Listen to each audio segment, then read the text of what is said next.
Okay, so let's dive into the content. So first of all, why this book? Why this life-changing magic of tidying up? Why is that one of the number one sellers consistently on Amazon? Why are so many people talking about it and creating spin-offs and explanations of the course? What is it about this book? And I think, in my opinion, the number one thing is that this book gives you a way to get rid of things. Where so many other decluttering books, and obviously there's hundreds of home organization and decluttering books and blogs, why does this one stand out? Is because it helps you to let things go.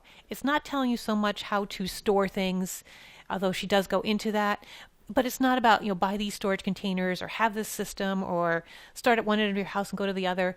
She really gives you a way to go through categories, but then she really gives you a way to release things. And her way of looking at things is, touch it, feel the energy of the item. So in the beginning, we talk about the clothing, and we'll go into that in depth.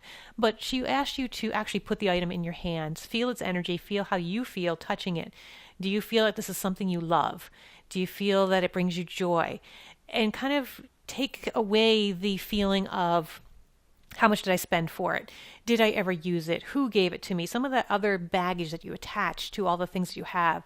Oh, as a family heirloom. There's so many other feelings you attach, and she wants you to push those all away and really focus on the item itself and how you feel when it's in your hand.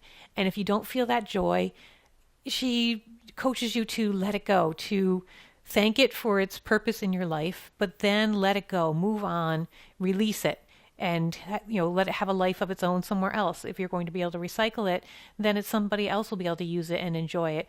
And if it's not something you can recycle, then you're going to put it back to the earth, to the planet, find a way to dispose of it in a way that's environmentally friendly.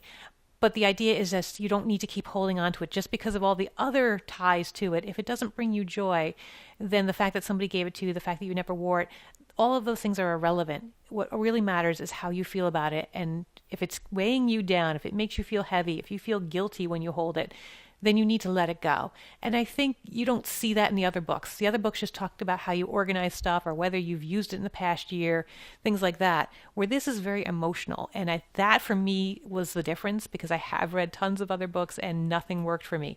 But this one, the feeling of kind of thanking it for its purpose in your life and letting go and moving on, really made a difference. It kind of gave you a chance or permission to let things go. So that's why I think this book is really so successful.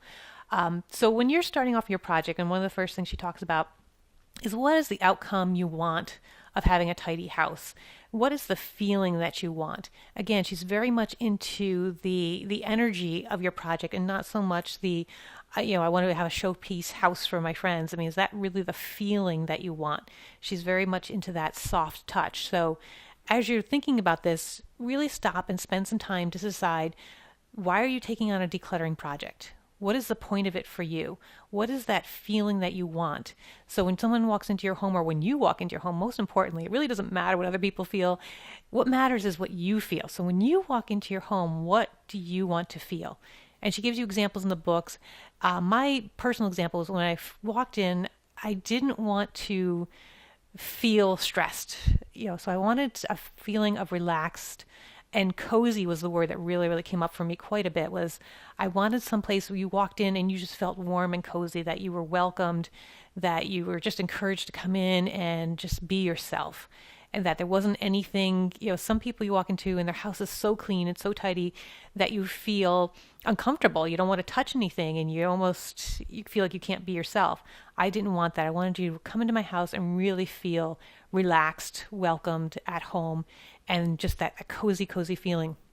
So think about that as you go through this. You really start with that project.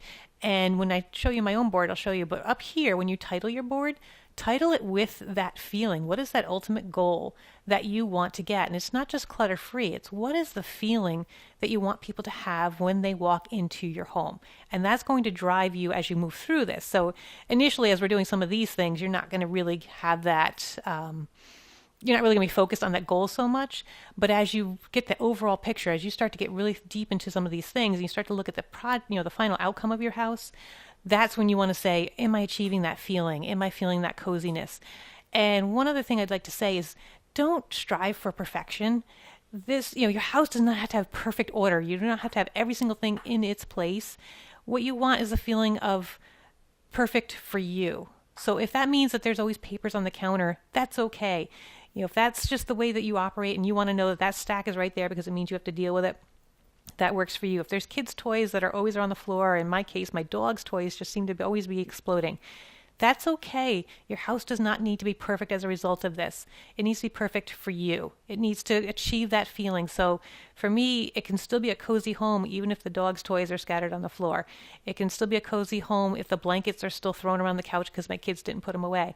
That's okay. I still have that achievement, that feeling that I want to get.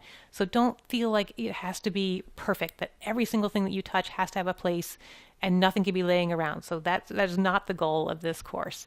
So let's move into some of the deeper categories, but I just wanted to start with this overview of what you're trying to achieve. And what you're trying to achieve is the right feeling for you and something that really feels good.